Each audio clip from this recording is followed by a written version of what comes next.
Čiuožiam? Čiuožiam. Žinai, ką padaryti?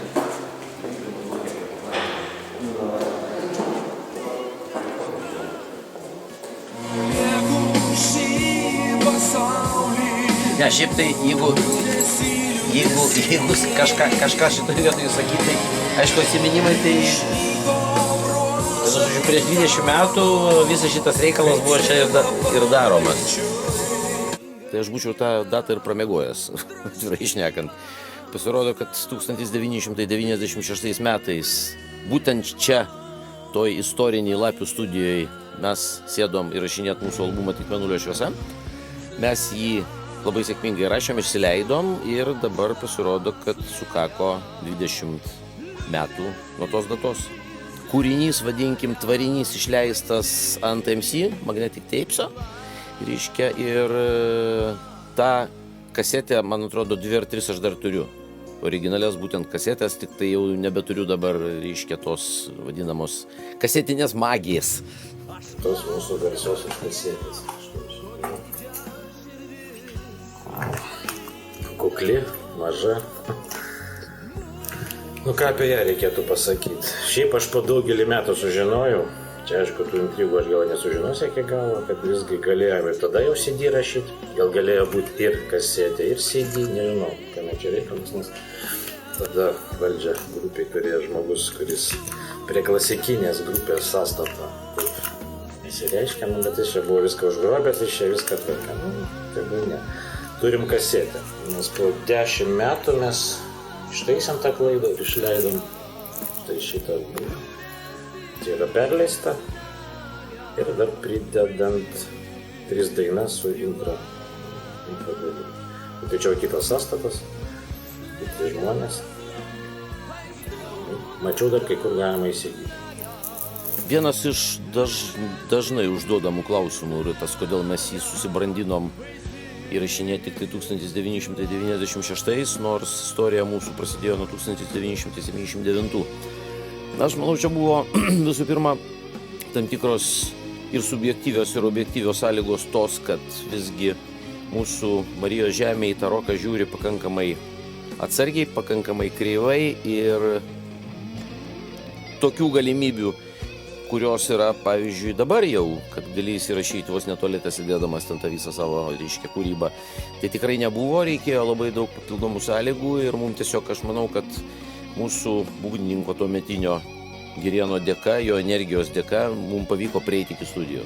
Tuo metu grot ir apskritai užsiminėti bet kuo buvo labai nepaprasta. Todėl manau, kad ir reikėjo laukti iki 96 metų. Tuo labiau, kad albumą įrašyti tais laikais tai buvo pakankamai brangus malonumas. Šiais laikais tai turi kompiuterį ir gali tą daryti. O tuo laiku tai reikėjo sukaupti tam tikrą pinigų sumą, rasti rėmėjus, kurie sutiktų sumokėti už tą įrašą. Žodžiu, tai būtent dėl to tai taip ilgai ir truko. Ėjome link Vilniaus plokštelių studijos, čia po daugelį metų, kur daug ką įrašinėjom. Ten režisierius Motiejūnas nuoširdžiai siūlė rašyti plokštelę, nes turėjome vienai pusėje medžiagos, ir kitame turėjo ir antrai. Bet žinoma, mes buvome SBS, pikantiškas skandalas. Ir tuo metu tokia redaktorė Zita mus labai mėgo ir mus vadino jūs tokie smailūs.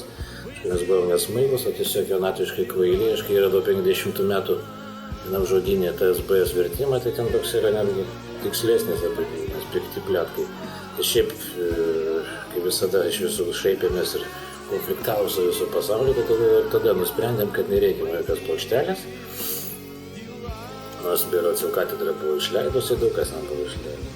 Pats, vadinkim, tas kūrybinis, trapus kūrybinis procesas, kaip aš jį vadinu, kaip aš ir sakiau, reiškia, kelios dainos buvo jau sukurtos, su tekstu, su viskuo. Reiškia, jas įtraukėm į, vadinkim, šitą į albumo tą listą. Šiaip keitėsi muzikantai, praktiškai iš senų SBS-ų liko tik tai 2. Pasikeitė boso gitaristas, pasikeitė gitaristas. Tomas atnešė labai daug savo naujų idėjų ir kai Tomas man parodė, reiškia, tas naujas dainas, man iš karto kilo mintis, reiškia, apie tekstus ir mes kažkaip, vadinkim, tą pusę dapildėm naujom dainom. Idėjinis tai buvo generatorius ir, taip sakykim, variklis, tai buvo Medžiukas Girėnas, aišku, nes jisai buvo tas žmogus, aplink kurį visą laiką viskas sukosi. Jeigu jisai sakydavo ne, tai viskas būdavo reiškiasi ne, jeigu sakydavo taip, tada būdavo taip. Šiaip prodiusavom, aišku, visi, bet manau, kad daugiausiai šito situacijų lemiamą žodį turėjo vėlgi Girėnas Medziukas, nes jisai buvo tas ašis, jisai įsivaizdavo, kaip tas albumas turėtų skambėti ir jisai rodydavo Litvinui ten įrašus, kaip jis norėtų, kad tai būtų, manau, kad šiuo atveju galima būtų jį pavadinti muzikiniu prodiuseriu. Na, jeigu kalbėti apie prodiuserį Mėnulio šviesoj, tai aš manau, kad to lygio tas pavadinimas prodiuseris, ko gero, nebuvo netgi minimas. Ir prodiusavimas susivesdavo į tai, kad tu gali padaryti ten, pavyzdžiui, kad ta bačka ten nebarškėtų, arba ten, reiškia, paimk ir padaryk, kad ten tas solinukas ten būtų toks, o ne kitoks, ar vokalą tyliau, ten dar kažką. Tai jeigu galvot, kad tai yra visgi prodiuserio darbas, bent dalis, tai šituo užsiimėjo praktiškai Girėnas. Aš netgi, man atrodo, kad pabandžiau porą kartų ten įlįsti su savo trigrašiu ir man pasakė, kad tu gal geriau eik ten į koridorių biškį parūkysi ir neleido nei Tomui pasireikšti, nei Viliui, niekam praktiškai. O tais laikais tokių balalaikų nelabai kas ir grojo. O muzikinė prasme, manau, kad didelė dalim prisidėjau aš, didelė dalim prisidėjo Vilius Kraujelis, didelė dalim prisidėjo gal ir Vitalijus Kairiūkštis. Žodžiu, visi prisidėjo. Manyčiau, kiekvieno indėlis buvo tam tikrą prasme svarbus, nes vienam be kito tas albumas paprasčiausiai būtų neįvykęs. O aš prisidėjau tuo, kad aš praktiškai beveik pusę albumo parašiau tekstus. Šiaip kūrybinis procesas man, aišku, visada daugiau domina. Jeigu būtų muzika buvusi paprastesnė, aš gal būčiau dainavęs ir dabar. Ir gyvenimas įrodė, kad balso daviniai, jo turėjimas tikrai nėra pagrindinis dalykas. Visiškai balsiai dainuoja ir moteris jam krenta prie kojų. Tai čia, kaip pasakyti, matomai yra žmogaus vidinė būsena. Ir šiaip tai logika būtų tokia, kad kūrėjas turėtų dainuoti, nes jis geriausiai žino visas intonacijas ir paslaptis. Dainavau aš iš karto ir praktiškai šitą gabalą aš dainavau iš vieno karto. Jo, iš vieno karto. Ir gale dar yra ten tokia fiškė, nežinau, kas pastebėjo, kas nepastebėjo, ten truputukai yra toks nedidelis brokelis. Pačioj pabaigoje. Įdomu. O beką su Girėno žmona čia kalam, beje, su Žirana. Rėkiam čia pamėlynavę šitoje vietoje. Prisimenu, labai puikiai pradėjom repetuoti 95 metų gale ir repetavom tokiam vaikų darželį, giliai Rūsy. Ir repetavom, tais laikais apskritai visi labai daug repetuodavo, nes visi galvodavo, kad tam, kad paruošti pusvalandžio programą, reikia 3 metus repetuoti, labai intensyviai repetuoti. Negalima eiti į koncertą su 2 repeticijom, šiais laikais iš viso būna, kad eini be repeticijų. Todėl repetavom gal 3 mėnesius, manau, kad kažkur apie 3 mėnesius repetavom, taip. Kai kurios dainos jau buvo senesnės ir jos paprasčiausiai tiesiog buvo naujai perdarinėjimos, tai gal su jų darbu truko kiek greičiau, o visiškai nauja kūryba, jinai užtruko biškį ilgiau, reikėjo paieškoti tam tikrų sąskambių. Galima buvo kaip ir, galbūt ir greičiau, nes medžiagos tikrai buvo ir buvo bandymai, mes buvom įrašę, reiškia, pirminis variantas toksai. Beje, rašėm irgi kažkur Kaune, aš tik neatsimenu kur dabar, net gaminsiu, bet mes įrašėm 3 dainas, pažiūrėjom, kad viskas ten labai gražiai skamba, tada įsirašėm patys savo iniciatyvą ir po to, reiškia, jau mums pasisekė, kad mes priėjome iki leidybos. Atvažiavę į Kauną, susitikom su Kestu, vadinkim tas ėjimas ant kilimėlio, jis taip į mus pasižiūrėjo, palingavo galvą, sako, atgal nesitrauksiu, bet maždaug pagalvojo, aš nežinau, ką jisai pagalvojo. Bet kai paklausė kasetę, tai šiaip jis pats muzikantas, vienokio ar kitokio lygio, čia, nežinau, ne man spręsti, ne man vertinti, aš ne kritikas. Bet to prasme, jis tikrai vertino ir sakė, kad viskas labai gerai gavosi. Šiaip dėl to susiradimo ten kažkokia pakankamai mįslinga istorija, nes Girėnas iki paskutinios minutės slėpė viską. Jis sakė, tiesiog chebra ruoškitės, galvojam, nes yra galimybė, rašysim ir leisim. Žinau, kad buvo kalbama ir su kitais leidėjais, bet vieniem nepatiko tas, kitiem anas. O Pukas besąlygiškai priėmė viską, pasakė, jokių problemų, apmokėsiu įrašą, padarysiu, išleisiu albumą, tiksliau ne albumą, kasetę, nes tuo laiku ten apie kompaktus iš viso dar niekas net nesvajojo. Tai va, ir žmogus apsėmė padarė labai jam didelis ačiū už tai. Jei ne jis, tai aš manau, kad tas albumas taip ir būtų neatsitikęs. Ir aš manau, kad bet kas būtų stvėręsis bet kokio vadinamo to šiaudo ir tas pukas tiesiog, vadinkim, leidybinė ta firma, jie mums nukrito iš dangaus, galima taip pasakyti. Ir mes tikrai negalvojom, kad, reiškia, jeigu jie leidžia kažkokį popsą, o mes įsirašysim pas juos, kad mūsų ten, reiškia, kažkaip kris kažkokios ten akcijos ar dar kažką, niekas ten nieko nekrito. Tiesiog tos kasetės išėjo, jos labai puikiai prasidavinėjo beje ir mes, pavyzdžiui, aš jaučiau malonumą, kad po koncerto žmonės nusipirkdavo tas pačias kasetės, ateidavo, pavyzdžiui, ir mes ant jų pasirašinėdavom. Tai aš manau, kad čia tikrai normalus įvertinimas ir satisfakcija vidinė. Visas praktiškai, tuometinis menedžmentas, jeigu taip galima pavadinti, irgi buvo Kaune ir Lapių studija buvo Kaune, tai kažkaip tai natūraliai nekilo klausimų, kad rašyti kažkur kitur. Mes būtent Lapėse įrašėm. Įrašyti gyvus mušamuosius, tai aš manau, kad galima ant rankų vienos rankos pirštų suskaičiuoti tas studijas, kuriuose galima tai padaryti. O tuo laiku tai iš viso buvo vienetai. Todėl Lapėse buvo pasirinkta studija dėl to, kad viskas buvo vienoje vietoje. Mes tiesiog atvažiavom, visi ten gyvenom, ten grojom, ten darėm įrašus. Aš solinuką žeminčiau visgi, man per aukštas solinukas. Jis aišku, čia taip pakankamai stipriai, vadinkim, išsiskiria, bet ne mano. Buvo, aišku, tas standartinis variantas, kad buvo įrašomi pačioj pradžioj būgnai ir bosas. Aš dabar po to neatsimenu, man atrodo, po to Tomas dėjo gitarą. Labai gerai pamenu, buvo iš pradžių, pirma sesija truko gal kokias 3 ar 4 dienas, dabar neatsimenu tiksliai kiek dienų. Ir buvo išrašyta bosas su būgnais. Gitarą aš irgi grojau, bet tai buvo tokia kontrolinė daugiau gitara ir po to buvo dedami klavišai. Nes aš dainavau jau ant tokio vadinamo rough mixo, jisai ten, aišku, nebuvo suvestas pilnai, bet aš turėjau pilną struktūrą, viskas, ta prasme, aš galėjau jau orientuotis į tą gabalą nuo pradžios iki pabaigos. Ir po to mes jau ten puošiam tais visais, vadinkim, pliusais ant viršaus. Tai bekai, kai kur aš ten dar esu sudubliavęs pagrindinį vokalą.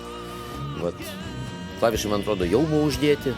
Keli netgi ir po to tas viskas jau pakliuvo į tą miksavimo stadiją vadinamą. Rašant kasetę, čia yra nuotraukos, kur mes kartu su Kairiūkščiu dainuojam. Jo, ten aš epizodė pritariau, berods ten daina buvo Kerštas jiems, tai ir buvo įrašinėjama. Bet čia eina dvigubą gitarą ir viena yra akustikas ir šitą patį, ir elektriukas. Akustikus čia yra ką pagroti, aš įsivaizduoju. Čia Tomas įsiveržė. Iškilo virš horizonto. Mes turėjom čionais praktiškai savaitę laiko, mes čia ir gyvenom. Labai sėkmingai čia mes gyvenom, buvo labai linksma. Tarp instrumentų, tarp būgnų, pamenu, buvo čiužiniai pakloti ir mes ten leisdavom savo niurius ir žiemos vakarus. Matai, viskas susivesdavo labai elementariai, kadangi niekur nereikėjo važinėti, kadangi mes sėdėjom vietoj, gyvenom vietoj. Čia buvo beje labai nebloga, nežinau, valgykla ar bufetas, vadinkim. Dirbo 2 labai fainos mergos. Tai jos baigdavo pamainą, mes būdavom prisipirkę čia alkoholio ir čia varydavom iki ryto. Ir po to grodavom, labai lengvai viskas vykdavo. Linksma buvo tai, kad kiekvieną vakarą po įrašų sesijos buvo labai turiningai aptarinėjama nuveiktas darbas ir vartojami tam tikri gėrimai, kurie, taip sakant, įkvėpė mums naujoms idėjoms ir naujiems darbams. Apie patį įrašą Lapėse. Ten žinau, kad jo sesija truko ilgai, jie ten gyveno. Aš dalyvau tik paskutiniam dienom. Nes jau tada buvo viskas įrašyta. Ir gal netgi ten buvom, dar atsinagavome Kaune išėjo. Tai buvo patys, nežinau, kokios ten buvo linksmybės ar kas, jau tikriausiai mažai to teko paragauti, nes ten irgi vakarais aptardavom, čia Tomas pasakoja.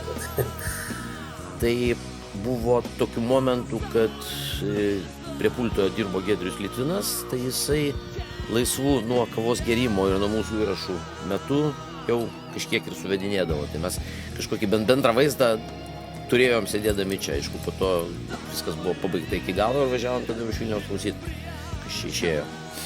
Aišku, mes perklausę buvom visą tą vadinamą klasiką, nuo Deep Purple, Hip ir taip toliau ir panašiai. Bet tuo metu Tomas ėjo iš proto dėl Malmstino, Girėnui Malmstinas irgi patiko. Tai labai akivaizdžiai tenais galima būti, kas klauso tų metų roko muziką, aš manau, kad atpažins daug ir Ingo Malmstino įtakos. Vieni daugiausiai, gal netgi galima citatom atspėti, kuri vieta iš kurios vietos paimta.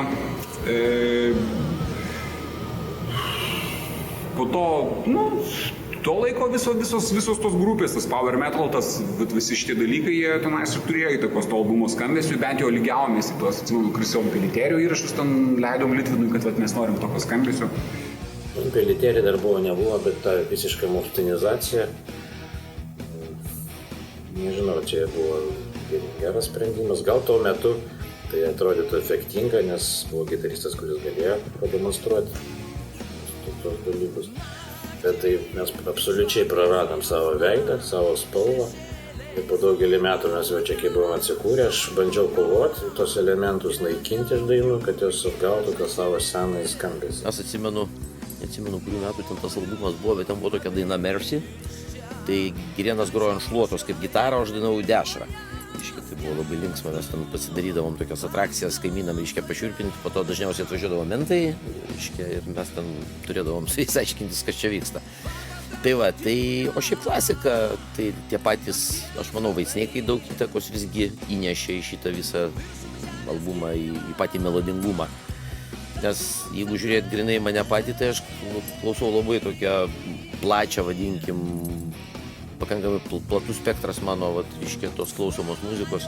Man patinka tos stilių sankirtos ir rokas su kažkokiais, vadinkim, gal ir klasikiniais arba liaudės instrumentais. Buvo filmuotas Žalgirio stadione klipas Aš naktyje, manęs ten nebuvo. Aš tada jau negrojau, nes, kaip sakiau, valdžia buvo užgrobęs Girėnas Medziukas, jis čia viską tvarkė. Beros toks Jovaras groja. Jis netgi kasetės prezentacijai groja, nors aš tam buvau rašęs, aš jau nebenorėjau ten dalyvauti, čia įvairius įsitikinimai. Ir tada tiesiog manęs nebuvo grupė, tai nedalyvau.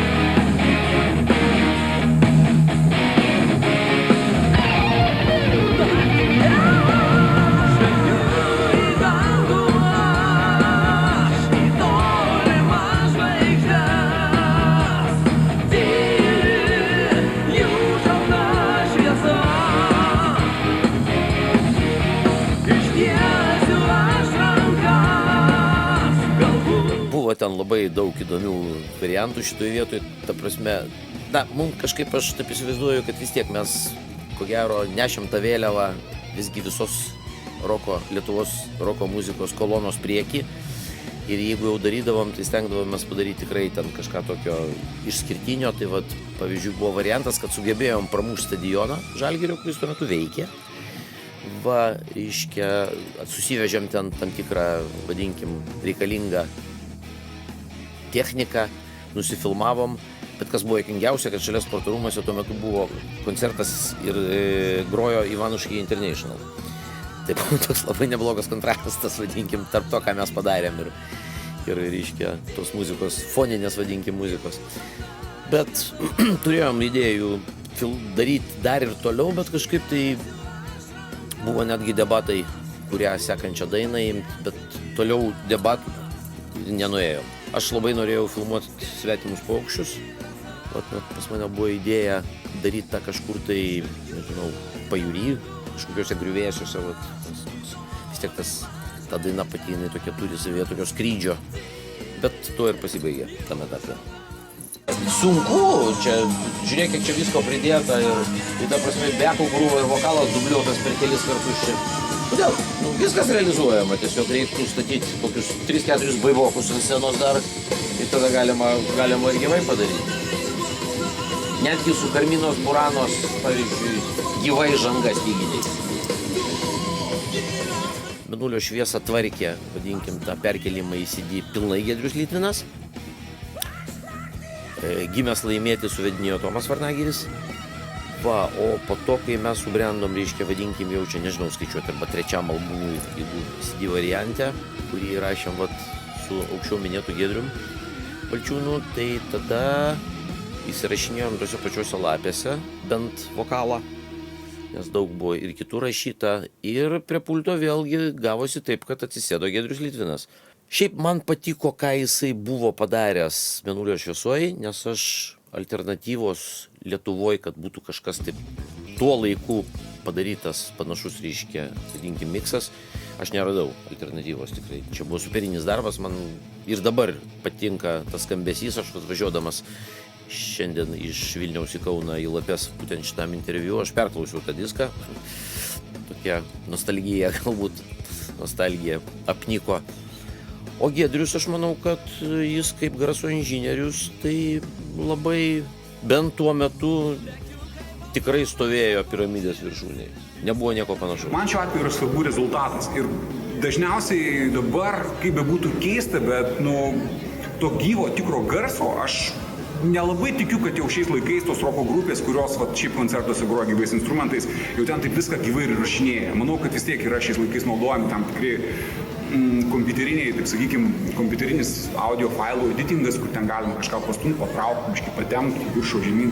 Nežinau, man atvirai pasakius, svarbiausia yra rezultatas. Ir kad tai būtų, o kaip jis yra pasiekiamas, tai atvirai pasakius visiškai nėra svarbu.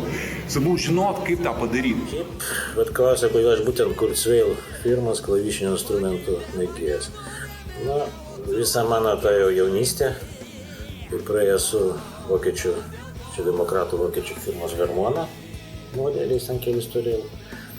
Tai buvo tikrai neblogas instrumentas, gal jis neturėjo tų tembrinių tokių galimybių. Po to buvo ilgas pakliuvęs Rolandas. Ir čia Suntaną kažkur pardavė kažkam, Rusėlis, kai atkeliavo. Bet irgi turėjo, teko jį parduoti. Korgą esu turėjęs, bet Kurzweilas patiko to, kad aišku jis tembriškai malonus dirbti. Tai yra labai patogi meniu. Turiu dabar naują modelį, dar turiu vilties pasitaisyti seną, nes ten kai kurios kažkaip informacijos. Kurzweilas tik tai ne dabar, ne vat, ką jis paskutiniu metu naudojo, tas senas kažkoks. Nepasakysiu. Tai jis matyt su kitų klavišų grot nemoka šis Kurzweilas. Čia kaip leidimas firminis. Pavyzdžiui, aš irgi esu užsirovęs ant tokio daikto, kad man davė dainuoti Sennheiserį per Bike Show Millennium, tai aš galvoju, kad aš numirsiu. Arba šūras, arba, blogiausiu atveju KG. Iškia, jeigu tu gali gyventi su gražia blondinė, kam tau gyventi su kaimo boba kažkokia. Tai va, tai jeigu yra variantas ir galimybė tą pasirinkti, tai tu aišku renkiesi. Aš asmeniškai, pavyzdžiui, rinksiuos tą ir studiją, ir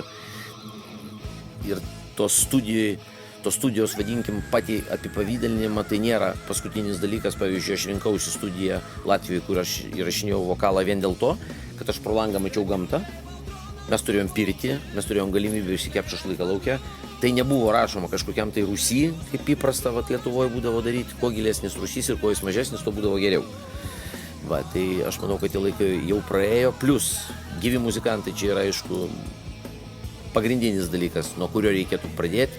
Tas kompiuteris galbūt gali kažkiek tai padėti ten tą techninį darbą, palengvinti ir dar kažką, bet pavyzdžiui, mes įrašinėjom Gemblerį, įrašinėjom į juostą būgnus ir bosą ir lygiai grečiai įrašėm į kompą. Tai klausimų niekam nekilo, kodėl už juostą reikėjo mokėti, reiškia, minimum 300 svarų ir vienos juostos pritrūko ir mum tą juostą dasiuntė iš Anglijos, man atrodo, iš kažkur ten iškrapštė Edis tą juostą. Tai taip, turi būti viskas gyva nuo iki.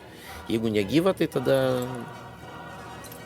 kažkas taip daro, aš jų nesmerkiu, bet aš to neklausau. Galiu pasakyti, kad ta prasme, dabar jau aišku, galiu pasakyti, kad tie atkartojimai, ką padarė Vaisneikai, ką padarė, pavyzdžiui, Black Sabbath su savo 13 albumų išlaužtas, atsakyti, paranoido garsas, taip vadinamas, nieko ten panašaus nėra, čia vėlgi subjektyvi mano nuomonė.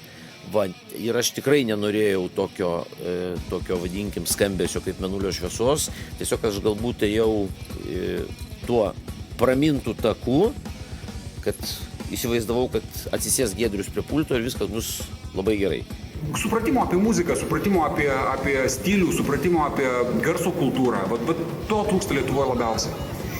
Ir nežinau, ką daryti, kad situacija pasikeistų, nes atvirai pasakius nelabai tikiu, kad jinai greitai keisis. Tikrai netikiu. Kiekviena garso įrašų studija turi turėti, vadinkim, tą kažkokią minimalią bazę, kuri turi atitikti, tikrai ne patiems žemiausiam standartam, nes matyt jau visgi tie tualetų ir kambariukų laikai jau praėjo, vis tiek žmonės gali atsirinkti ir, ta prasme, jeigu manęs tikrai netenkina šito studijoje kažko, tai garsas kažko nėra ir man sako, kad to čia nėra, tai aš manau, kad aš už tą pačią praktiškai kainą susirasiu tikrai kitoje studijoje, kur yra viskas, ko man reikia. Visgi tie žmonės, kurie stovi už pulto, jie ir gauna tikrai labai didelius pinigus, aš manau, kad jie tikrai žino, ką jie daro. Pavyzdžių toli ieškoti nereikia, pavyzdžiui, lygiai taip pat kaip iškėlė, reiškia, Alice Cooperį, kaip iškėlė Bon Jovi. Aš nemanau, kad tas prodiuseris jau tikrai sako, kad tu maždaug esi visiškai durnas ir tu ten dainuok visiškai kitaip. Nes aš manau, kad įvyksta vis tiek tarp atlikėjo, kuris prodiuserį samdosi, ir tarp prodiuserio tas vadinamas apsiuostymas. Jie pasižiūri, ką daro vienas ir ką daro kitas, ir nemanau, kad ten jau iš tos stilistikos labai iškrenta man tiek, kad pavyzdžiui kokiai nors Sepultūrai lieptų dainuoti ten, nežinau, Madonos manierą. Tai vis tiek jie kažkokį konsensusą turi, o žmogus su tokia praktika, aš manau, kad čia turėtų būti iš principo kiekvieno muzikanto svajonė, jeigu yra galimybė tą svajonę įgyvendinti, aš tai lyščiau visą galvą į tą dalyką. Vieną kartą per mūsų visą istoriją, ką mes vieną išmastėm, kad turėjome garso aparatą. Bet apie tokį dalyką, kaip turėti direktorių, grupės vadovą ar prodiuserį, mes net negalėjom svajoti, dabar be galo pavydu atskaityti. Užsienio atlikėjus, kurie taip turėjo, galiu pasakyti, kad be jų tikriausiai nebūtų buvę nieko. Žmogaus labai trūksta Lietuvoje. To autoriteto, kuriam ir ne tik tai sunkio muzikos scenoje, absoliučiai gerų muzikos prodiuserių, aš mano taip kuklių manimų, aš manau, kad jų paprasčiausiai dirbančių su gyvų garsu, sakykim taip, su gyvais muzikos instrumentais aš nematau. Mano gyvas pavyzdys, reiškia, leiskim, yra mikrofonas stovi stoikiai, vadinama, stovi, taip. Stovimas gali būti arba gervelė kampu, arba tiesus visiškai. Aš į gervelę dainuoti nemoku, man kabinas įkrepoju, to aš ten buvau vos nenugriuvęs vieną kartą ir žodžiu šūdas. Man reikalingas tiesus. Tu žmogus suderinti, kalbi telefonu. Aš jau tada pradėjau daryti. Arba įsijungia turinių ir sako, aš nežinojau, čia kažkas kitas turėjo tvarkyti. Okei, kas tą kitą. Mes jau vėluojam, reiškia, kito dažniausiai neatsiranda. Sakau, tai kam mes aušinom burną, vadinkim, ir, sekanti reakcija, pavyzdžiui, kokia. Jeigu aš būčiau visiškai toksai nuvažiavęs, sakyčiau, tai skirvė šitą nustovas, tada leistų sceną. Tai reikia čia, bet kadangi organizeriai praktiškai pažįstami, vėlgi tas pas Julius Urbaitis, aš jam tokį fintą išmėščiau ir galite sakyti, ką tu negali į tą šūdą padainuoti. Tai aš tada numeščiau tą stovą, pasimčiau maikrą, tą 2 valandomą be nieko, ir dainuočiau be stovo, vadinkim. Va, bet tai, čia labai paprastas dalykas, o gali būti, kad jam ten, pavyzdžiui, nuotaika prasta, ten dar kažkas, ten jis persivalgė arba dar kažką. Teko, jūs sakot, susidurti su žmonėm, atlikėjais, už kurios tiesiog buvo gėda gal ar ten? Ne tai, kad gėda, aš pasakysiu taip, supranti, reiškia, iš principo yra labai paprastas dalykas. Kuo, reiškia, vadinkim, ta žvaigždė yra didesnė, tuo jinai yra paprastesnė. Ta prasme, nėra ten jokio išsipisinėjimo ir ten taip toliau ir panašiai. Ateities planų, aišku, yra visada. Aš galbūt šitoje vietoje palikčiau šiokią tokią intrigą. Tiesiog noriu pasakyti, kad yra dabar 14 naujų dainų. Aš jau esu parašęs visus tekstus. Yra visos melodijos. Dabar jas reikia pradėti kažkaip tai reiškia galvoti, atsirinkti žmonės, su kuriais aš norėčiau tą viską padaryti ir tada jau pradėti bandyti realizuoti toliau.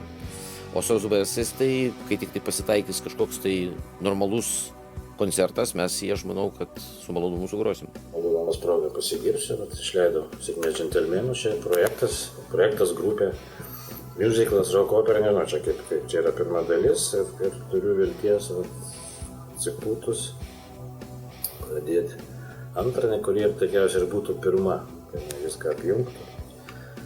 Nes ilgą laiką čia teko su maketais bandyti rasti kažkokią paramą, kažką įtikinti, nepavyko, tai teko susijimti ir pačiam išleisti. Poryt išskrendu į Ameriką. 3 savaitėm turas.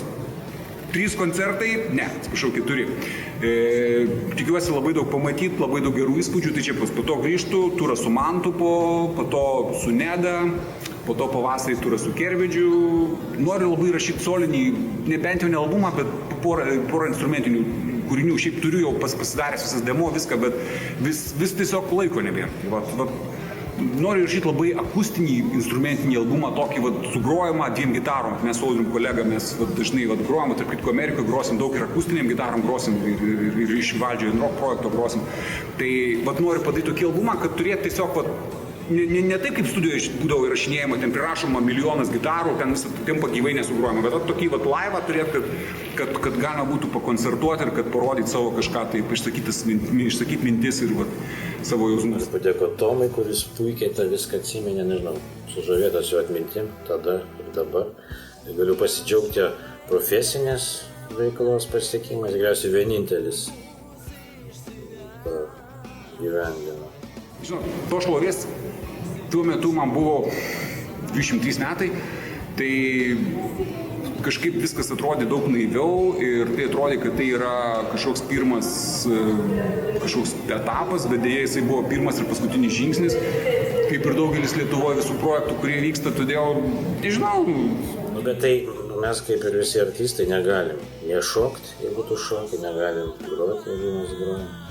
tą turim daryti. Žinoma, tą tęsime toliau. Darėm, ką mokėjom ir kaip mokėjom. Tuo laiku labai buvo mažai informacijos, nebuvo nei YouTube, nei kažkokių tokių informacijos šaltinių, todėl labai buvo sunku pasakyti, kaip ten kas ką groja ir kaip ten reikia viską daryti. Todėl daugiau klausydavom įrašų, darėm taip, kaip gavosi, o kaip jau ten gavosi, analizų kažkokių nedarėm, nežinau.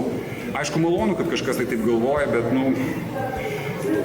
tiesiog šiais laikais iš šių dienų pozicijų žiūrint, visą tai kažkiek tai kelia šypseną. Bet aišku, tuo laikotarpiu galbūt tai buvo, kažkoks tai bent jau įvykis, nereikėtų to labai sureikšminti.